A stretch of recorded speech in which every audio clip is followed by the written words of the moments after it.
Þegar við ætlum okkur að læra barnasáttmálann og réttindi barna gott að byrja á að spyrja sig hvað eru eiginlega mannréttindi? Og til þess að skoða það nánar ætlum við að skella okkur inn í teiknimyndavélina.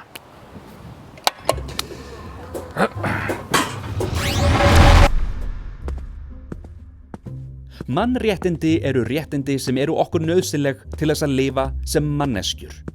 Þau eru meðfædd, sem þýðir við fæðumst öll með þau. Mannréttindi snúast að allir fái haldið mannlegri reisn. Það þýðir að mannréttindi færa einstaklingum jafnrétti og virðingu og ætlað að tryggja að allir fái grunnþarfir sínar uppfylltar eins og mat og húsaskjól.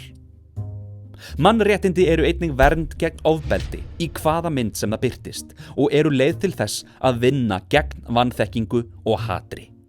Þau vernda réttin til þess að lifa við friðsamlegar aðstæður og vera laus við þjáningu af völdum annarra. Mannréttindi eru óaðskiljanleg. Það ekki hægt að njóta réttarins til lífs ef mann skortir næringu og það ekki hægt að vera við góða heilsu ef maður hefur ekki húsaskjól. Þannig eru mannréttindi samtengt og því þarf að hugsa þau sem eina heild. Mannréttindi eru óframseljanleg en það þýðir að þú getur ekki framselt eða mist réttindi þín undir neinum kringumstæðum. Meira að segja glæpamenn, þó þeir sé á rangri hillu, eiga samt sín mannréttindi. Þau eru algild, sem þýðir að þau gilda alltaf, óháð þeim aðstæðum sem þú ert í. Hvort sem það ríkir neyð eins og stríð eða náttúruhamfarir eða þú ert í sólbaði í Nauthólsvík. Þar sem mannréttindi eru meðfædd, þarf maður ekkert að gera til þess að fá að njóta þeirra.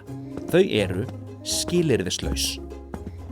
Mannréttindi eru líka alþjóðleg. Þau ná yfir öll landamæri og eiga við alla menningarhópa, öll trúarbrögð og alla hugmyndafræði. Það skiptir ekki máli hvar þú býrð, hverjir foreldrar þínir eru, hvaða ríkisstjórn stjórnar í landi þínu, þau eru alltaf réttindi allra.